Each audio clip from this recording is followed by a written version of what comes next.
You're listening to the Options Insider Radio Network, the home of the Options Podcast. For more quality options programs, visit theoptionsinsider.com or search for Options Insider Radio Network in your podcast provider of choice. Listeners can also access all of our programming through our mobile app available in the iTunes and Google Play stores. Select programs are also available via live stream at mixlr.com/options-insider. That's mixlr.com/options-insider. Don't forget to follow along with your favorite programs and submit your own questions for the hosts at twitter.com/options, stocktwits.com/options, facebook.com/theoptionsinsider, or via questions at theoptionsinsider.com.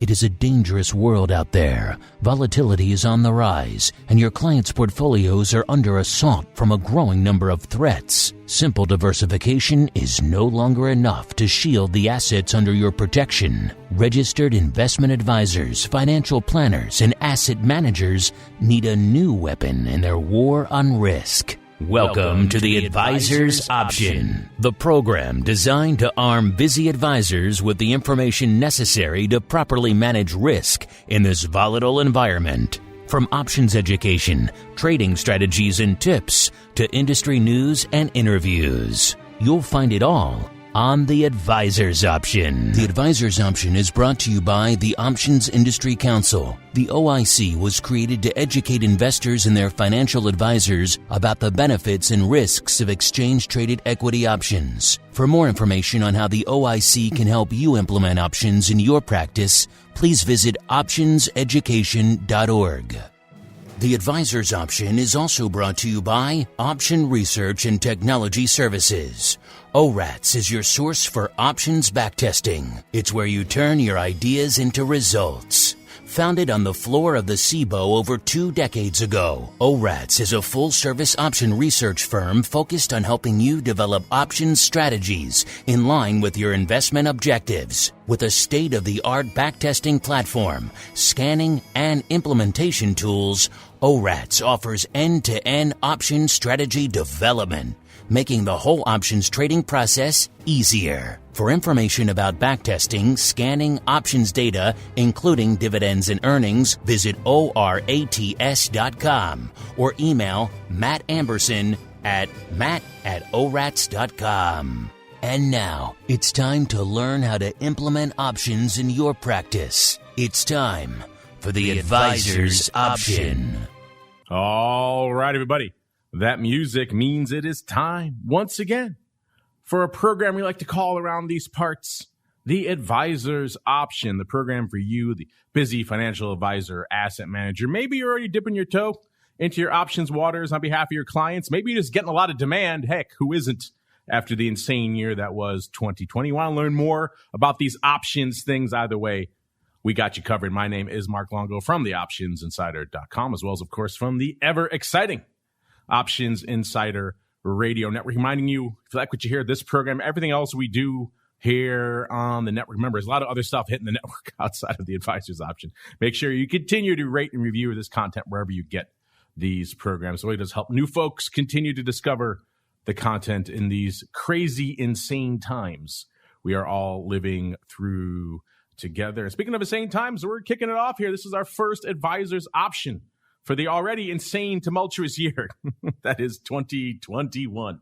And who better to join me back on the old Advisor's Option program for the first time here in 2021 than our old stalwart, the keeper of the earnings data. Some may call him the Oracle of New Hampshire, Mr. Matt Amberson, the founder over there at ORATS, a.k.a. Options Research and Technology Services. Mr. Matt, welcome back to the Advisor's Option for the first time in 2021, sir. And it doesn't seem like things are slowing down. Are we ever going to get a break? There's so much to cover. There's so much to do on the show every time.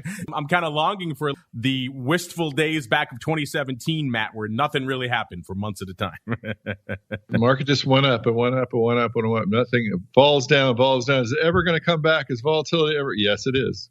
Yes, it is with gusto. And we're going to get to all of that in a second. First, let me join it. We're mixing it up. Let's have some fun here in the new year that is 2021. Rotate on some advisors who use options. There aren't that many of them. Luckily, we happen to know a guy who likes them and their options. He's a stalwart on our option block program. I'm pleased to welcome a good friend, Mr. Uncle Mike TOSAW from St. Charles Wealth Management. Uncle Mike, welcome to the Advisors Option Program, sir. It has been too long. I know. I think I've been on this show a couple years ago, but it's always good to be back. I always like it when you put me on the different shows. It kind of messes with my equilibrium a little bit, hearing the different theme songs as we do the introductions. But always good to be here. Big fan of the whole network. I like to keep you on your toes, keep you guessing here. We'll keep you guys guessing as we head right into our first segment. It is time to get the buzz. Busy financial advisors don't have time to follow the latest developments from the options market, so we do it for you. It's time to get the buzz. All right, everybody, welcome to the buzz. Like the man said, this is the portion of the show where we break down what's been going on in the world of options and derivatives that maybe you, the busy financial advisor, asset manager, have been too busy dealing with your clients and all the craziness going on in the market haven't really been paying attention to. And we'll get to all that in a second. But lately, as Matt alluded to, there's so much going on in the world of options and volatility in the markets in general. We like to kick this segment off, and indeed the show off these days, by kind of just taking a moment to look back on what's been going on since our last show, how things are setting up, what's been trading, what's been going on from a vol perspective. So let's go back around the horn the way we came. Let's start out there with the Oracle of New Hampshire. We'll get to all the fun earnings data in a second, Max. I know you got a ton of it for us. But first, I think everyone was hoping that 2021 would kind of slide in, not like a lion, but like a lamb. You know, we get a little bit of a break from the topsy-turvy madness that was 2020. And yet so far, if January is any indicator, we're in for another wild one here. Unanticipated things continue to happen at just a breakneck pace. We'll get to some of the madness with all the short squeezes everyone is fixated on in a little bit out there as well. Kind of hard to miss that one. But let's set the table, Matt. You know, coming into, on the end of our last show, coming into this year, everyone was talking about, well, okay, you know, vol is still elevated, but, you know, it seems like we have some clear events in the near future that maybe are keeping that elevated. And once we get through the inauguration, perhaps that's finally when we'll see this vol regime we've been in pretty much since the start of the pandemic, this regime finally come to an end, and maybe VIX finally, dare I say it, dip below the 20 handle. Of course, since our last show, we saw the insurrection down there at the Capitol, call it what you will. And then we saw, of course, the inauguration come and go. And coming into today's show, markets are off a little bit, but vol has actually continued to tick up. We're well north of the 20 handle right now, as opposed to breaking through it. So walk us through the last month or so, Matt, what's been on your radar? What are you making of this crazy vol environment we're in right now? And what are your models over there in the land of ORATs? What are they telling you, sir? I mean, I don't think anyone could have said this 6 months ago, but, you know, the craziness, I have to start with, I've been talking about it and telling people about it, and people have been thanking me. This 5 delta, 7 delta, or 75 delta ratio of the IWM underscore C is what we do at ORATs for the component weighted Russell 2000 index. These calls are off the charts. So, I mean, it's just a Robinhood and retail buying frenzy of, you know, and you mentioned it earlier, so I'll have to, these small companies often, with some short interest in it, but they're just buying calls. And, we're hearing things like gamma short positions of market makers, and people now tracking those to see when the acceleration is going to happen to which stocks. So, I mean, this is the new crazy hot thing that we've been hearing about at ORATs, that we've been calculating, that we've been interviewed about on, nationally syndicated news networks, everything. It's just these calls that everyone's buying, and some of them are actually working. And when you get these short squeezes, you get some crazy things going on, which I hope we could talk about later, Mark. But that is what is really lighting up my tape. The VIX is in contango, which is a normal situation, but it's at a contango and a very elevated. It's like starts at 25 and goes up, and the VIX is somewhere around 23 and change, and the Feb is 25, March is 26 or 7, April's 27.5, and then it kind of flattens out there. So, VIX looks like normally shaped, but way high compared to what we're used to. And but I think the story is in the small caps, Mark.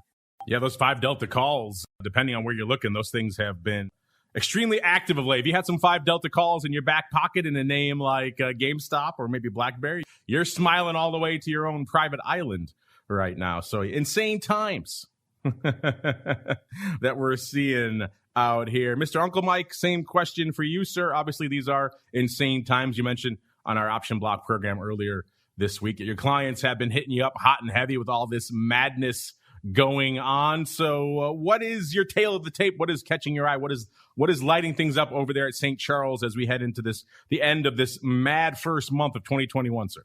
Yeah, this has been something else. I think that 2021 is definitely trying to tell 2020 that I want a lot of attention too for craziness, at least so far in January. So what's lighting up my tape, I would say, is just to kind of add to what we've already talked about, is just like some of the individual names with the short interest that's existing. I have to be honest with you, going into this weekend, I was not planning on pulling up GameStop so much. I think I've pulled up just looking at GameStop with just ultimate fascination these last 2 days than I think I've looked up any stock in years just looking at it. And I'm sure we can talk about that a little bit more today. But that's definitely something with which I'm looking at for a lot of the craziness that's going on. And then, of course, yesterday with implied volatility increasing like it has, today markets are flat.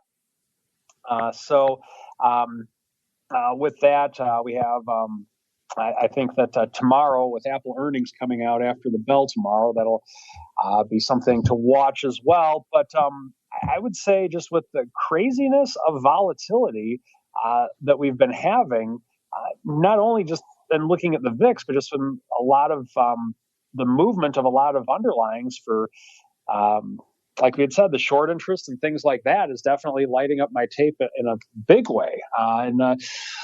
Not quite as big of a way, but still looking at the 10-year note with the yield coming down a little bit. Not a lot, but the yield has come down a little bit in the last few days or so. So we've definitely had that, watching that.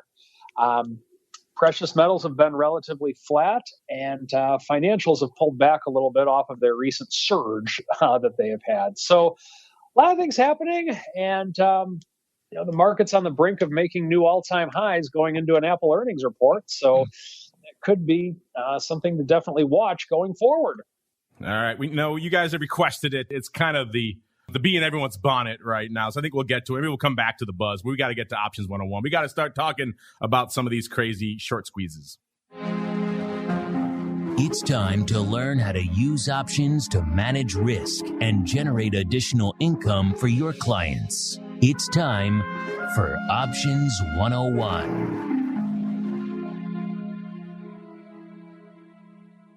All right, everybody, welcome to Options 101. And it's rare when a current event just kind of usurps the show, but this one, as Mike mentioned, he's typing in GameStop much more than he ever has probably in his life. I think we're all in that same boat. I mean, ironically, we actually were talking about GameStop not that long ago on the network, kind of in a joking way back. I think it was around September, October of last year. We did a poll actually for you guys, just kind of half joking about the death spiral of Bed Bath & Beyond and GameStop.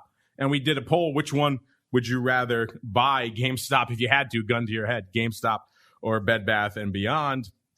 Well, you guys chose GameStop. We chose Bed Bath & Beyond. Seemed like the latter was the right choice at first. These days, it's kind of insanity has ensued out there. But we got a lot of questions, as you might imagine, about the options ramifications of these. And in particular, for some of you out there, what ramifications are for the advisory sector. We got a bunch of them. Let's pick one of them here. This one comes from Alan Biggs. Alan wants to know, What should I be looking at from an options perspective to avoid getting my clients caught up in the rampant short squeezes when selling options? So obviously, a lot of people have questions about all this. A couple of easy ways, the easy pro tips to start things off with this. If you don't want to get caught up in a naked short squeeze for GameStop, for any name out there, if you're trading options, Alan or anybody else out there, the first tip is obviously don't just naked sell calls in anything that you're doing out there. It's analogous. Think of it. You probably would be leery to sell stock on behalf of your clients. It is effectively, from a risk perspective, very similar because you have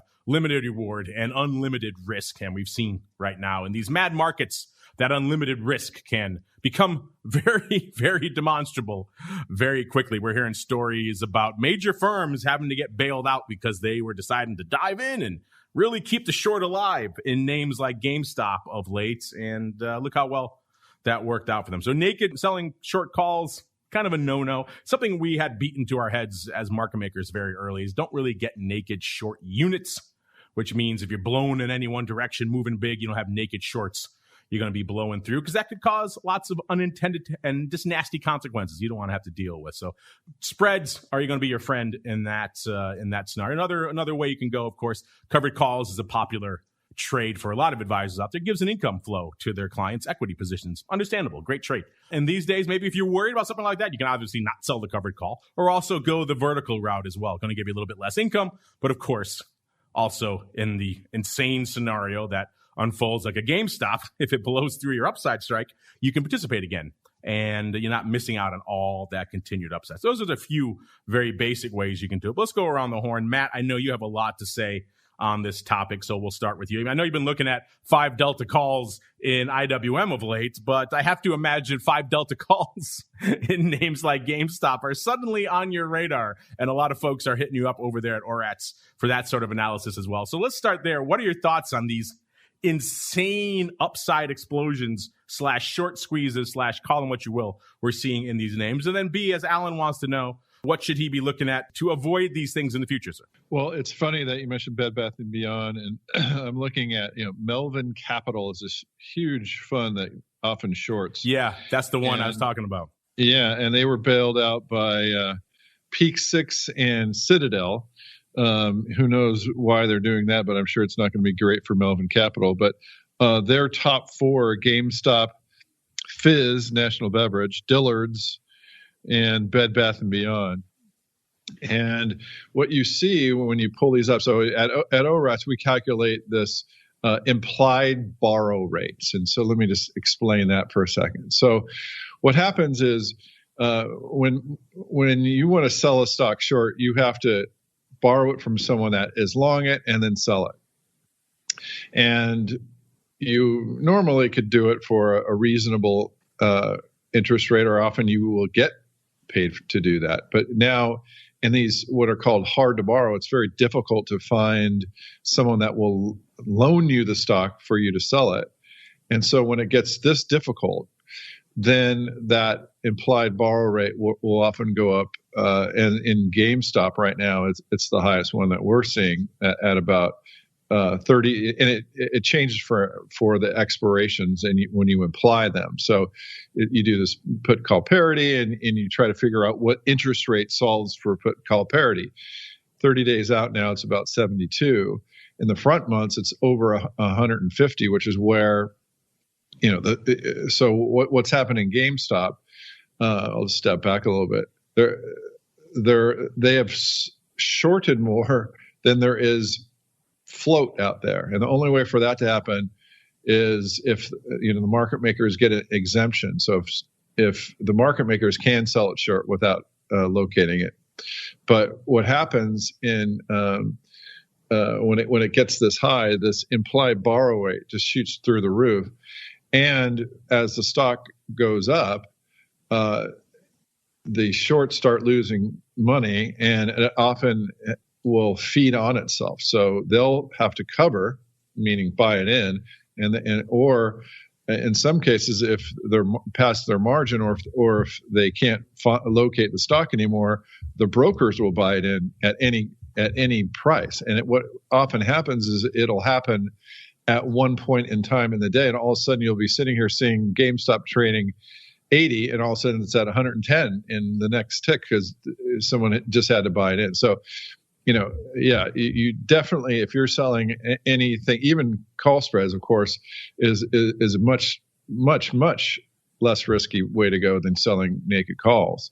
But if you're doing that, you definitely don't want to do that in these hard to borrows, because things like this can happen where people will get bought in and the stock will move at multiple percents at a tick, before you could do anything. So, So I guess the advice, Mark, as you say, it was beat into us. Don't be short units. So don't be short units, and try to find something that you could sell against what you have.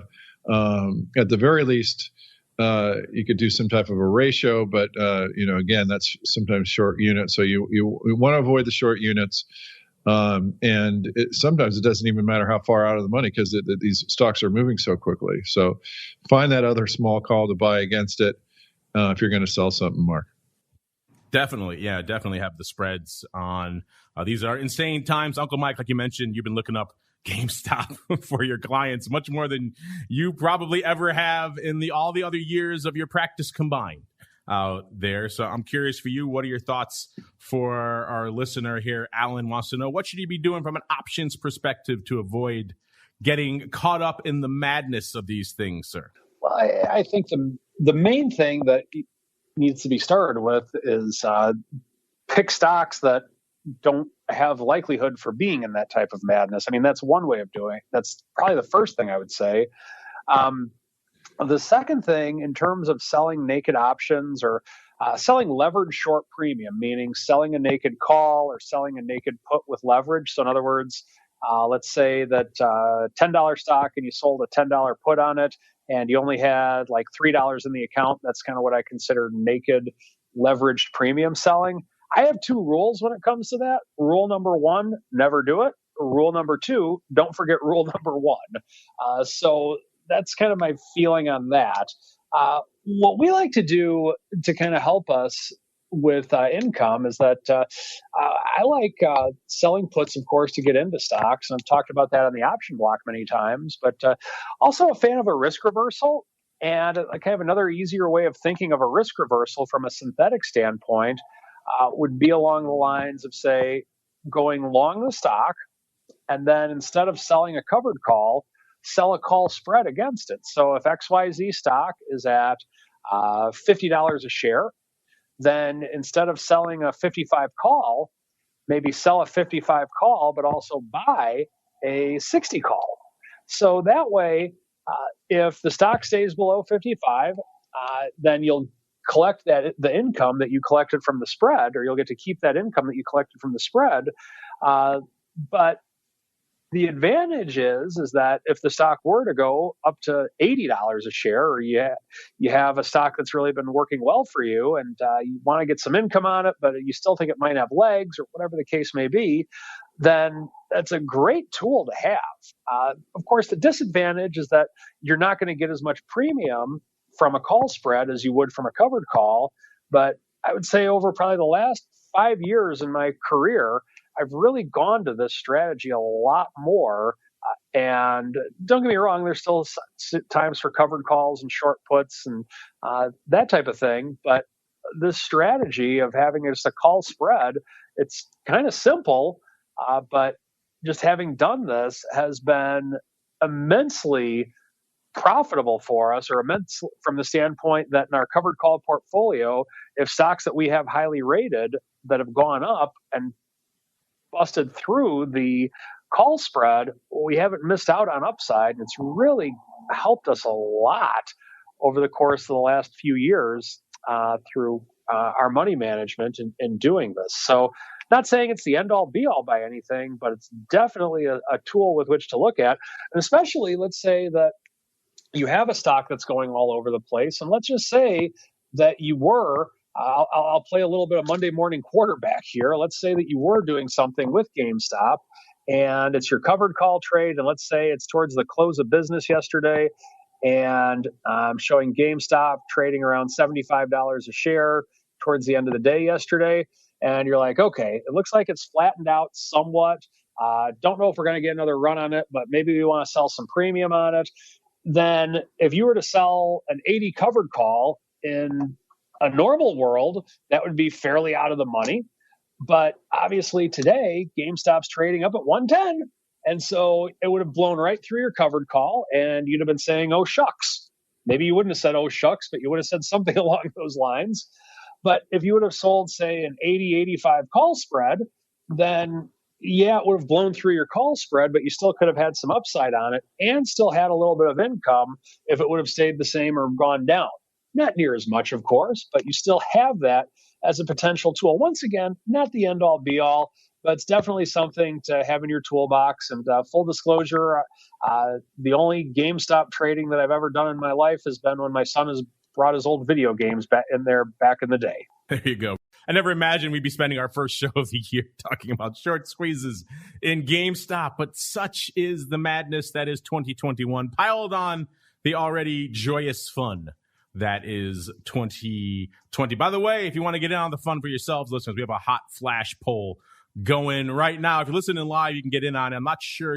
Should be still available by the time the show goes live on the podcast network as well. Asking you a very simple question. You guys trading options on the current short squeeze frenzy names like Game, AMC, BB, all these other ones out there? If so, what are you up to out there? Gave you 4 choices. You're buying calls or call spreads or flies, or you're buying puts or put spreads or flies. Those are all in one. Remember, Twitter kind of makes you consolidate everything. Or are you selling puts /spread/flies or other? And so far right now, it's folks leaning to the upside. 63.6% saying you're buying calls /spread/flies. 18.2% of you saying you're selling puts /spreads/flies. 12.1% says buying puts, you know the rest. And 6% saying other out there. And that's kind of hard to argue with that buying calls, particularly call verticals. I don't know about naked calls. That's a rough road right now. But the verticals right now, Matt was just talking about the crazy 5 delta calls in IWM, but all these names have had their call spreads bid up to high heaven. So if you want to get a nice vertical in for a level you could really never consider normally, these might be interesting times for you. Obviously, you're paying a lot for that around at the money call, but also you're selling that far out of the money call for levels you really never would in the past. So that makes those verticals a lot more attractive than perhaps they would usually be. So it doesn't surprise me why you folks are leaning that way. Get on over there at options on the old Twitters if you want to join the party for yourself. All right, let's get back to our regularly scheduled party here. It is the beginning of the year. And remember, at the end of last year's listeners, I wanted Matt to kind of give us a detailed analysis. He is, at the end of the day, of course, the keeper of the earnings data over there at ORATS, all that cool stuff we're always talking about on the option block and other shows and on the website, you know, the earnings move result, earnings season reports you guys love. It all comes from him and his team over there at ORATS. They're the ones crunching the numbers. So, Matt, I thought we'd start, because we didn't have a chance to squeeze it in. Our end of the year in review show is already too jam-packed. Who knew we'd have to squeeze in squeezes as well today? But let's start there. Let's look back on, I think you called it insane, bloodletting, historic year from an earnings vol perspective. Then, of course, earnings season is kicking off again right now as we speak. So then we'll look forward a little bit. But let's start looking back. What are your thoughts, your takeaways on the absolutely insane, unprecedented, blood red year from an earnings vol perspective last year, sir?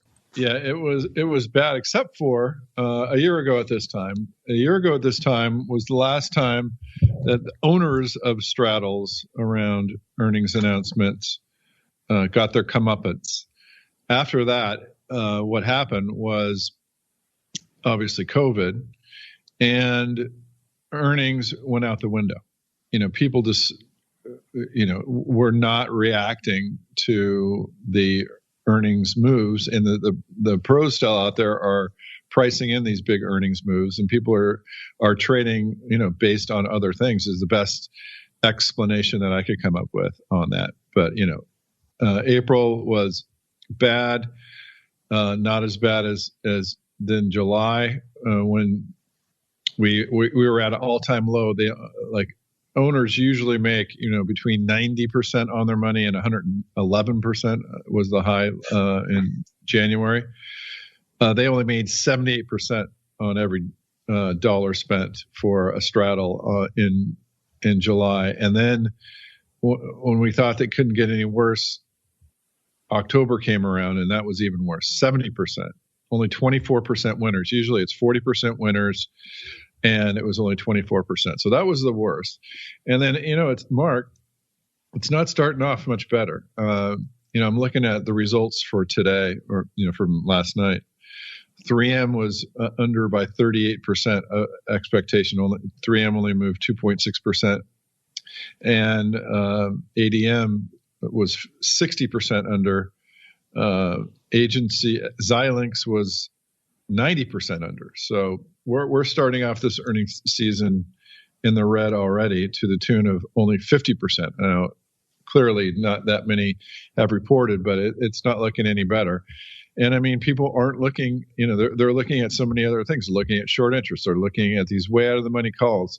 They're not looking as much at the earnings moves, and we're just not seeing the big reactions once these companies announce. We're just not seeing the big reactions that we used to see. So that's the way it's shaping up right now, Mark. That's the way it was the bloody 2020 is starting again.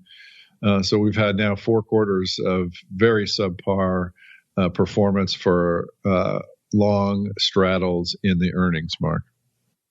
Yeah, it was unprecedented, bloody, call it what you will, for pretty much the entirety of last year. You're right, except for this one period, which was the last kind of pre-pandemic, easy for me to say, pre-pandemic period that we had last year. And, Matt, I was kind of holding out some hope that maybe we had hit that inflection point. We've been looking at your reports for a while now, and it seems like the earnings move reports coming in for the last few weeks have started, for the first time since the beginning of last year, it seemed like they're starting to price in a little bit more juice than they have been delivering in the past. So I thought maybe foolishly on my part, maybe too optimistically on my part, that perhaps we had reached that inflection point. Because you know how it goes with earnings vol traders, right? They crush it. When it does underperforms, they crush it. When it underperforms, they crush it. When it underperforms, they crush it again, until they get to the point where perhaps they've crushed it too far. They've crushed it below the traditional amount that the name usually moves, and then they outperform and things start widening out again. And I thought,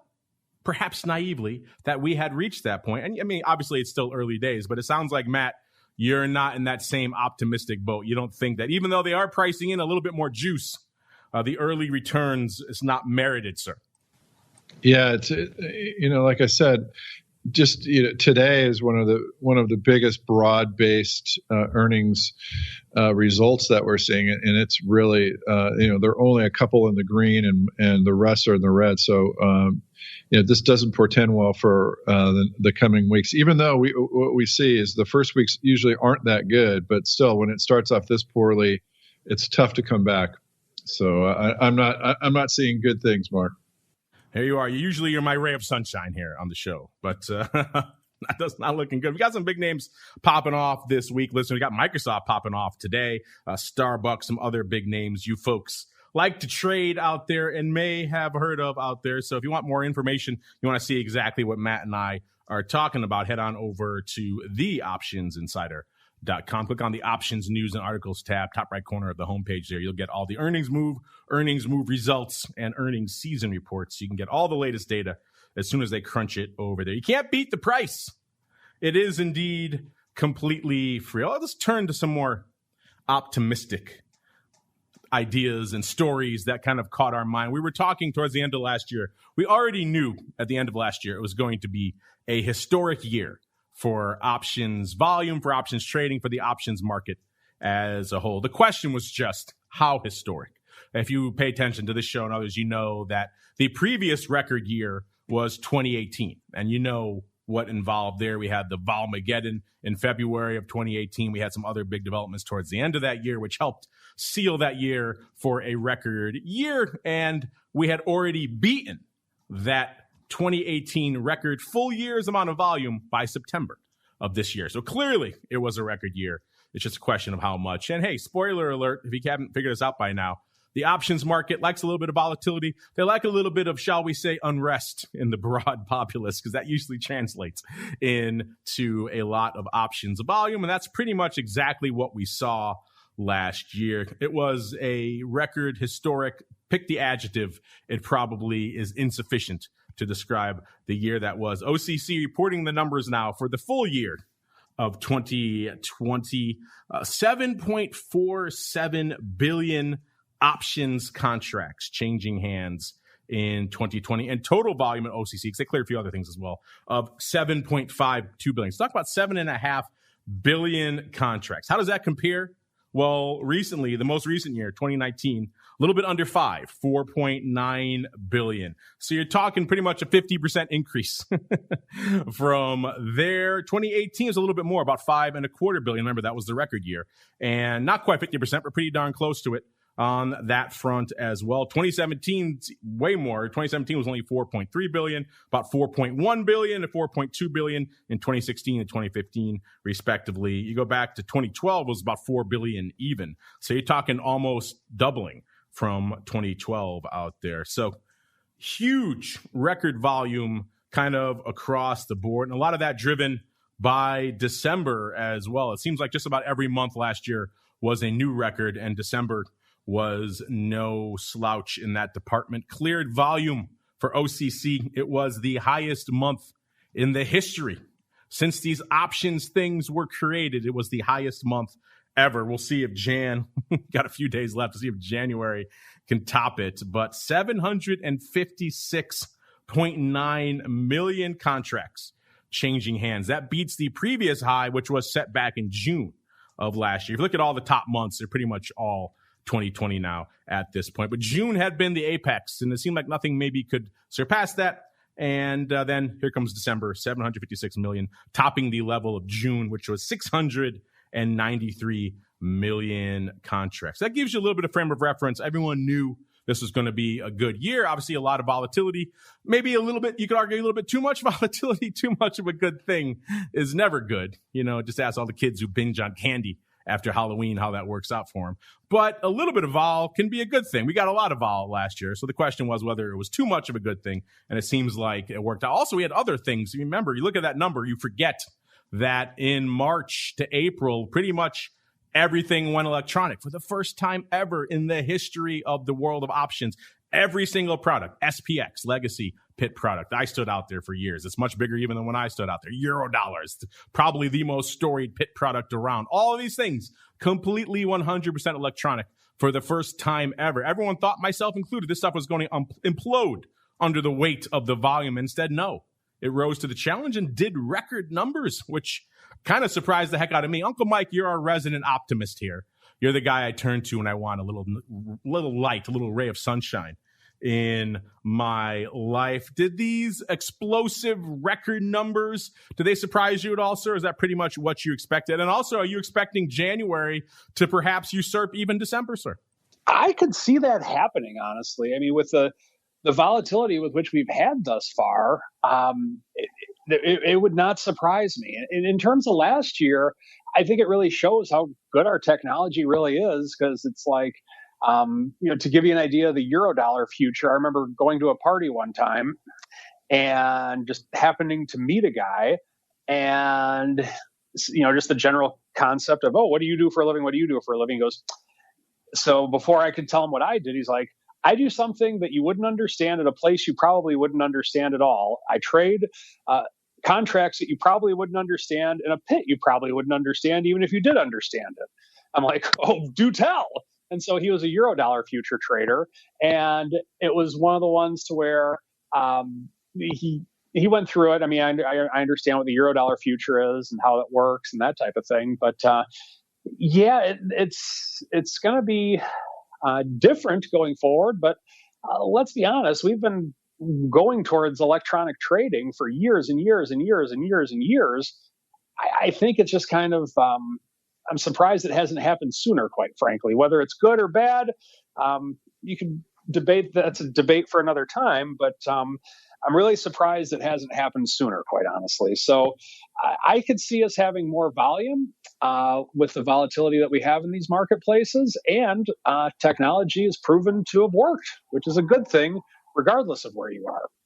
Indeed. And all it took was a pandemic, a global pandemic, to have the day that Matt and I, as market makers, long dreaded, to have everything go fully electronic and the pits go the way of the dodo. Obviously, some of those pits have since come back in some limited capacities, but for the lion's share of what we're seeing right now, it is electronic. Unfortunately, on the advisor front, the all-electronic access, in particular at some of the big firms of late, not exactly going smoothly. A lot of the folks in the advisor space out there have been, shall we say, venting, airing their grievances, like it was Festivus all over again here. With particularly the big dogs, the Schwab, TD, Leviathan out there. Advisors reporting enormous wait times now to get through with issues, particularly now that the Schwab TD merger has gone together. Folks who are legacy TD folks seem to be feeling the heat a little bit and saying, wait a minute, this is not what I'm used to from an overall perspective. A lot of it seems to be the fact that Schwab's trying to aggregate all of its service into one fully electronic environment, which you think might be more efficient, more streamlined, yet it sounds like it's anything but. Advisors coming out complaining that service has gotten steadily worse throughout the entirety of the year, December being so far the worst, but it's still bad into January. And this is an issue because obviously Schwab and TD together now are kind of the 800-pound gorilla in the room. And if they're not going to be out there servicing their clients, or certainly the advisors who are the intermediaries to said clients, then perhaps not a good start here, or not a good end to last year and not a good start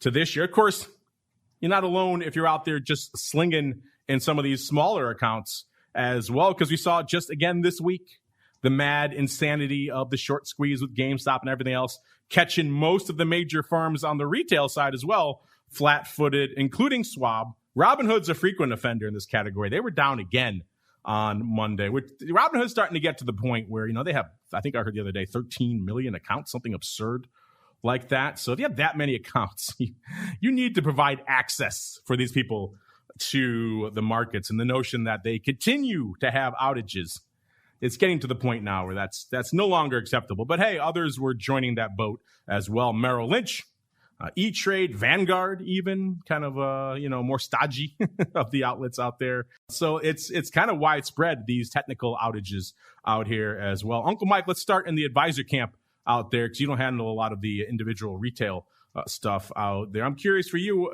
have you noticed, or maybe some of the advisors you work with noticed, an impact in general that this mega merger has had on maybe gumming up the works a little bit out there, sir, for advisors who want to get stuff done for their clients? Well, I would say I do almost all of my trading through TD for myself and for my clients through TD Institutional. And so first thing I want to say is that I've been with them for years. They are an amazingly awesome, super group of people to work with. The reason that I like them is that whenever something isn't working, they figure out a way to make it work. And that doesn't happen often because they have a very good platform, but no matter where you go, something's going to happen to where they miscalculated your buying power or something along those lines. No matter what, like I said, it happens very infrequently, but when it does, they do an amazing job. Recently, in regard to trading, I have not had any issues, but in regard to customer service, through RCM Wealth Advisors, my RIA, we're on I don't know, the concierge elite something or whatever, where supposedly we get like the good service. I don't know, but typically I would say that a long hold time for me through the last few years has been if it takes a second ring to get to somebody. I mean, it's just been amazing. Recently, though, I actually have had to go on hold a few times, and I would say that for me personally, and what I'm talking about is if like a client got married recently, he needed to change his new spouse needed to change her last name, or an ACAT transfer. I mean, issues like this. Trading, haven't had any issues, but for some of these issues that you just deal with as an everyday thing as an advisor, I actually have had to go on hold a little bit, but in our case, I would say I don't think I've ever been on hold for more than 5 minutes at most. But I have noticed that they've been putting me on hold, and I would say I've been on hold more in the last 2 months than I have been in the last 6 years. And in the last 2 months, I've probably been on hold for a total of maybe, I don't know, maybe 10 minutes on hold of hold time in the last 2 months. So I have noticed something, but overall, it's still a very good group of people there from everything that I've been dealing with. Well, what I've been told by their customer service is that they have had just a major influx of customer service issues, of things that they've had, of people just calling them.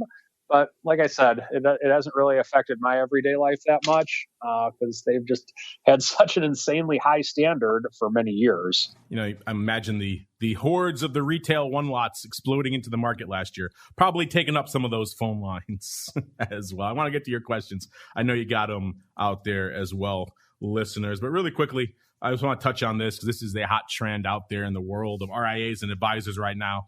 Obviously, we have our crypto rundown program here on the network where we talk about all the madness going on in the world of Bitcoin and ETH and everything else out there. But this is coming across the radar of more and more advisors out there of late as well. Barron's had an interesting piece about this of late, how advisors are coming to grips with and grappling with the notion of adding Bitcoin to their clients' portfolios because they're getting a lot of client demand. As you might imagine, Bitcoin's all over the place. It's kind of getting quoted out there now with the S&P and the VIX and everything else. You see Bitcoin thrown out there a lot, and it certainly has developed a lot of mind share. But of course, for a lot of advisors out there, it's a challenge. A lot of them don't like it. They don't like the space. They don't think these products are maybe worth the time or an allocation. They don't like the fact that it's unregulated. They don't like the fact that there aren't many viable vehicles for them to invest in, even if they want to do it outside of just setting up a wallet and just going out and buying the spot. There aren't the vehicles that the advisors like to go through, like a regulated ETF, for example. That would solve a lot of the problems out there, as well as having a lot of the custodians for RIAs don't really handle or don't want to handle a Bitcoin yet, let alone ETH or Litecoin, Ripple, all these other things that are floating around out there. The survey Bitwise Asset Management did of about 1,000 advisors found only a small fraction of them actually are allocating to crypto assets right now. 9% so far in that survey said they did. Of those, 58% were independents. So the big firms maybe even shying away from it. The reason they did it, they said, was low correlation with other asset classes, which that's 54% of that cited that. And then 38% said high returns. If you're going for the low correlation, I encourage you, check out our end of the year show we did on TWIFO. Maybe busting some of the myths of that supposed lack of correlation between Bitcoin and other assets, particularly in years where it matters, like 2020. And of course, the volatility in assets like Bitcoin through the roof. We just did a crypto rundown show yesterday. I think the hourly vol on that show was well over 100%. It was about 135, and it's been up north of 150% not that long ago, which for any sort of major asset class, listeners, is an absurd amount of volatility and certainly a lot for your traditional advisor to have to deal with out there. So a lot of them are still coming back, though. If they want to do it, they think the consensus allocation is somewhere around between 1% and 5%, some of them leaning between 3% and 5%, getting obviously skittish at allocations north of 15% out here. So interesting stuff. I encourage you to check out the article if you are intrigued. Matt, I know you're a little bit more pro crypto than the rest. You may indeed in the past have slung a few houses in crypto in the day. What are your thoughts on advisors maybe dipping their toes into the crypto space and the challenges out there in terms of custodians, firms being able to do it, how they're going to handle these assets, the fact that these vehicles they like aren't out there, and of course, the absurd volatility, Matt. A lot of challenges for them to deal with. Yeah, I've had an ambivalent relationship with crypto, as I mentioned before, and on the crypto rundown. You're not slinging houses in Bitcoin anymore now that it's around 40,000? Well, not really. I didn't get any takers on that, but it's almost 10 years now I've been involved in Bitcoin ever since someone tried to explain it to me, and I'm saying, what? You mean what? And so I tried, but I still, some of my friends were big converts, and I just couldn't get there. And there's still a lot of problems, as we mentioned. There's still a lot of cool things. You can travel across borders. So I think you should have a certain percentage of crypto in your assets. Some percentage between 2 and 20 is what I would think. But then again, there are a lot of issues with it. Extreme volatility. And I've been starting to read some worrisome things about Tether pumping up Bitcoin, and you guys could search for that offline. But I would encourage, if you're really serious about Bitcoin, check some of that stuff out. I'm reducing my percentage of Bitcoin now for some of those reasons. So the volatility. A lot of people lose Bitcoin. It's really hard to keep your hands on it. Are you going to go with Coinbase? Are you going to get a wallet? Like, where are you going to keep it? It's just it's not something for the uninitiated. So again. I might sound ambivalent. I am ambivalent about it. I have it, but I'm not happy about it. I wish it was easier. I wish, there was an easy way to house it. But again, the government doesn't like Bitcoin, so they're going to make it difficult. So, I just think that you should probably have some, but really get to know it, understand how to keep it safe, and go from there, Mark. Mike, I'm going to get some questions, but really quickly, I know you're not the biggest fan of all things crypto, but I have to imagine even you have been receiving some client demand and just inquiries on this space. So what are you telling folks right now in terms of if they're coming to you saying, I want to get some of this, what are you advising them? I mean, if it's something you wanted, it's not a traditional asset, so it's not something with which I work with. So if clients want to do it, I would consider it a speculative investment at best. That's my personal opinion on it.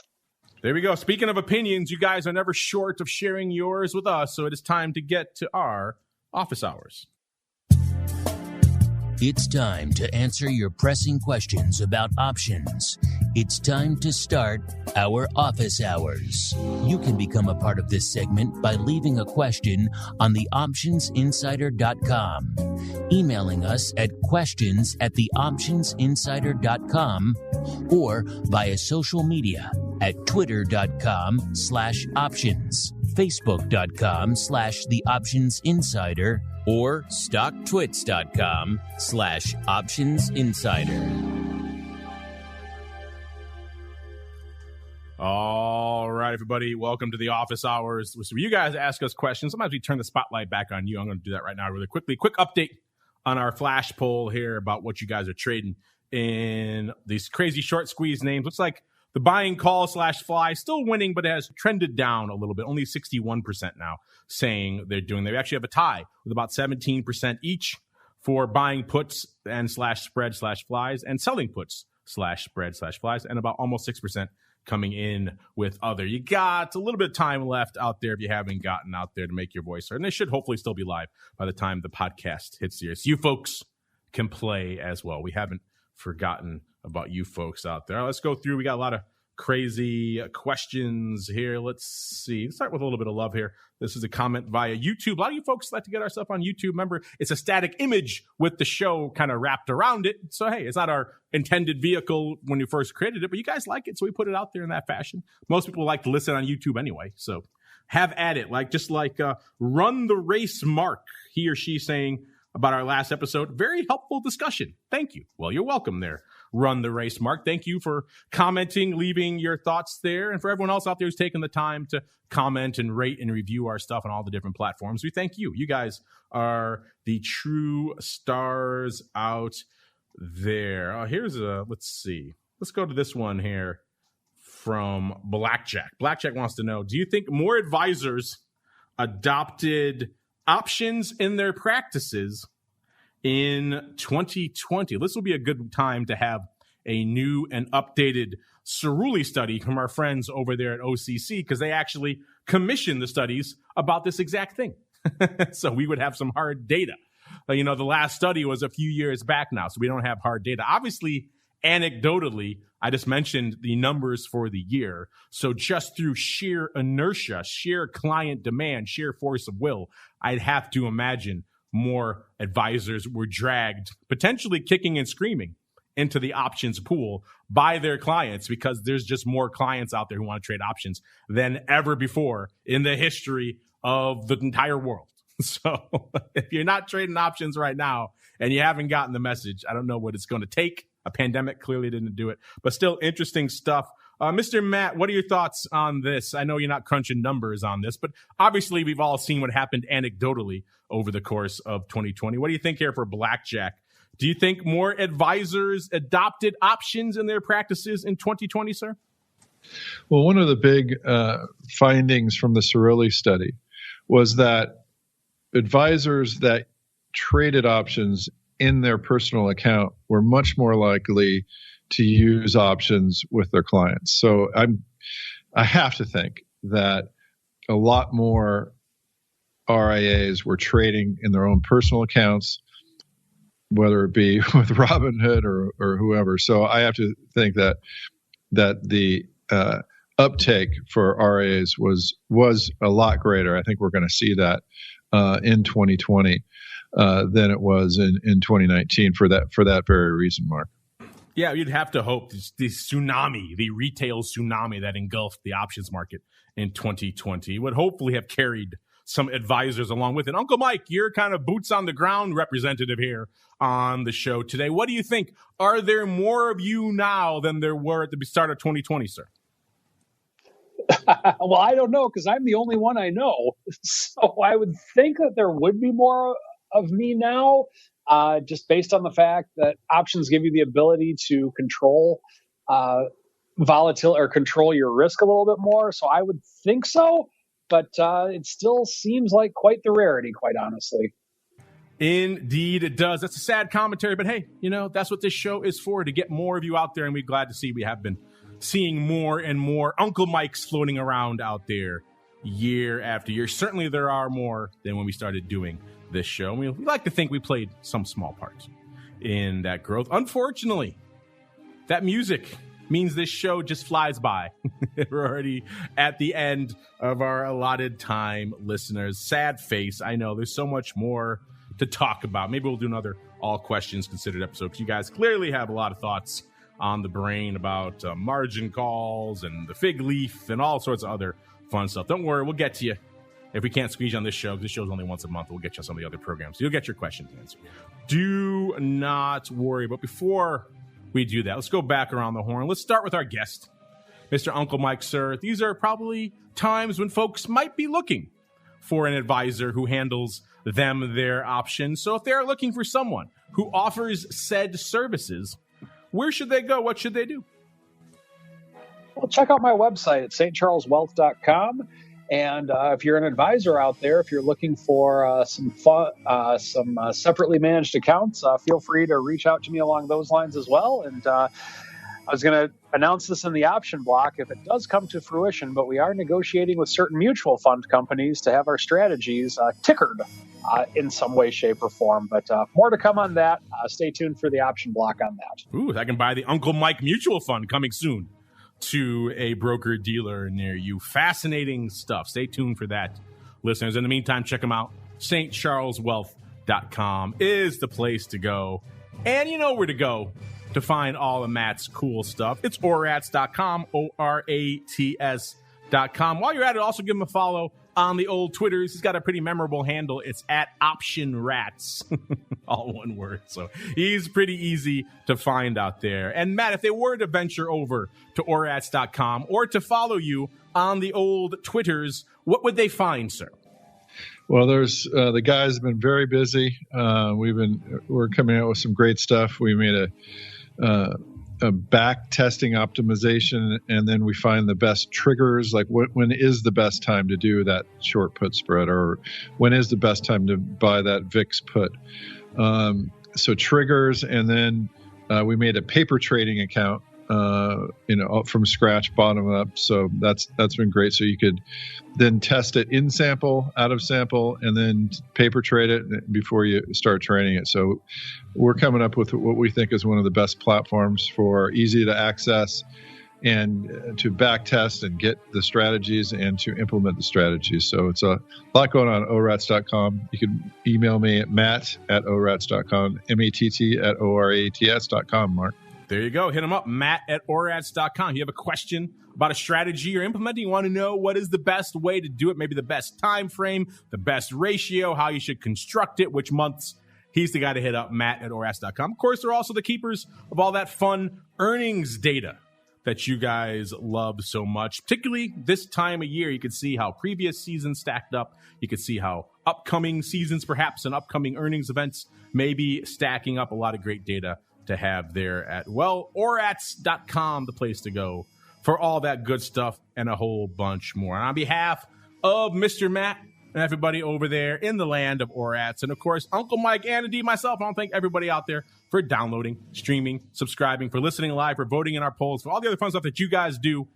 Keep it coming. Remember, it is Interview Tuesday, so I'll be back in a little bit with a great interview guest for you folks to enjoy. And of course, we'll see you throughout the rest of the week. Education Wednesday with Options Bootcamp, Options Playbook Radio, Thursday with the Option Block, and TWIFO, Friday at Ball Views. Then it all kicks off again with another week, and pretty soon, another episode of The Advisor's Option.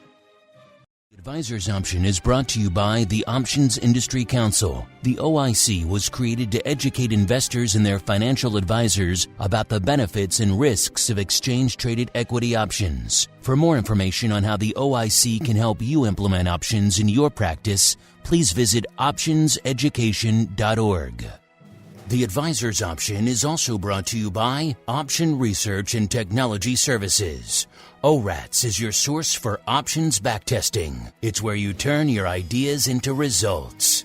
Founded on the floor of the SIBO over 2 decades ago, ORATS is a full-service option research firm focused on helping you develop options strategies in line with your investment objectives. With a state-of-the-art backtesting platform, scanning, and implementation tools, ORATS offers end-to-end option strategy development, making the whole options trading process easier. For information about backtesting, scanning options data, including dividends and earnings, visit orats.com or email Matt Amberson at matt@orats.com.